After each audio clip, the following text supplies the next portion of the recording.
Imagine not being able to say what you need or what you want. In my career, I come across many children with these kinds of disabilities. Because they have speech and hearing communication disabilities, they cannot say what they need or what they want. I personally right now have a student in my classroom who is 4 years old with the cognitive function of an 18-month-old. She cannot speak verbally. She uses hand gestures, sign language, and body movements to communicate, but hugs are her favorite way to say hello. I want to express that we as a society are not doing enough to include those with hearing and speech communication disabilities. The solution to this problem is to provide community access to the education of sign language. The educational programs would allow us to become more inclusive, to involve those and increase the learning capabilities of those around us. Now let's take a look at the problem. Many people do not know how to speak American Sign Language.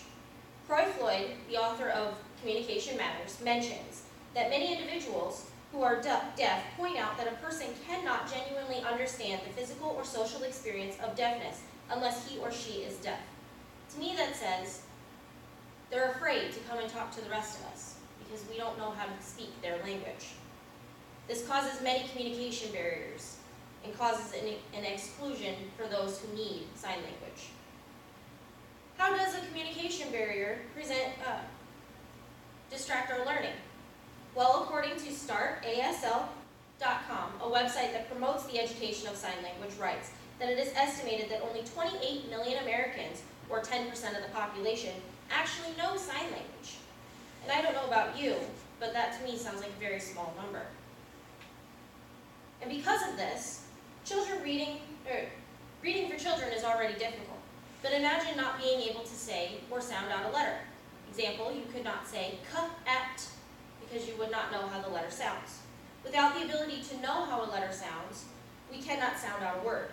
And according to Leela Guterman, author of The Silent Challenge, an article that discusses the literacy skills of high school students, took a look at a study of a high school class. The average high school graduate who has hearing disabilities graduates with a 4th grade reading level.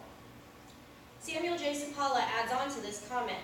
He is an associate professor of social education and rehabilitation at Arizona, and he says, if children cannot read to learn, or learn to read, then they cannot read to learn. And to me, that's pretty scary. We looked at this problem, now let's look at why we should learn about sign language. According to Bethany C. Larson and I. Joyce Chang, authors Enhancing Children's Memory with American Sign Language, state that sign language has been shown to promote many different things, such as language development, social skills, self-esteem.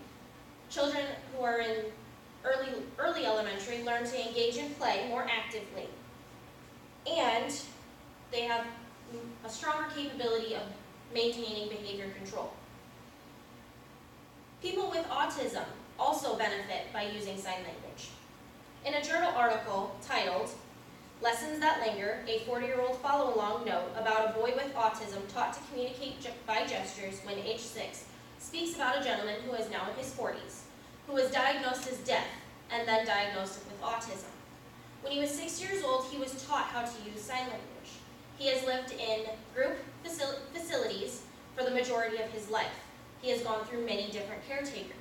But because he knows how to use sign language, he is able to communicate with them to show them exactly what he needs and what he wants. He also passes on his skills and his learning to those that work with him who do not know sign language.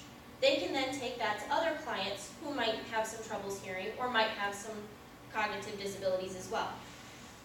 People who interact in general with somebody who uses sign language has an ability to benefit. I personally benefit every day when I work with my young lady. When I work with her, I am able to tell her what I need from her, and she is able to tell me what she needs from me. Now that we have looked at the problem and why we should learn sign language, we should look at our solution and how we can all be involved. There are many different ways to bridge the gap in communication when it comes to American Sign Language. You can encourage awareness at daycares, preschools, and elementary schools. When you work with your children at home or with your grandchildren, try to teach them something. If you don't know it yourself, you can learn using online resources. You can come to a Kirkwood class and take one of their classes. While in high school, when we're working with teenagers, if we offer a foreign language, why can we not offer sign language? These are skills that can benefit us throughout our entire lives. Spreading awareness is what we should be doing. You can also take a look at startasl.com, that website I had mentioned before, and take their courses. The ability to learn is out there. We need to be advocates for that learning.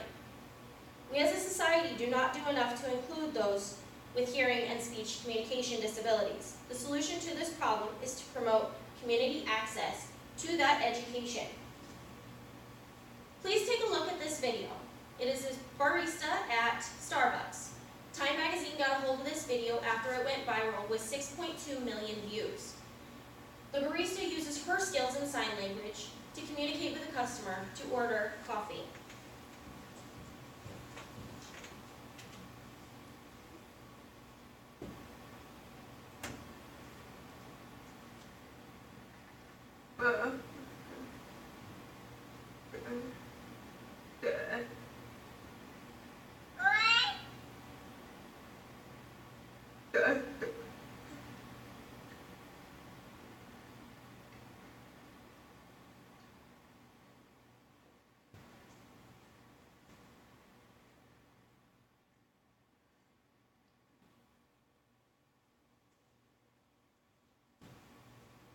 If ordering 1 cup of coffee can be done using sign language, then imagine what can be done if we implement that throughout the rest of our society.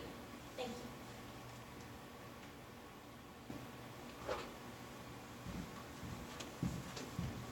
you.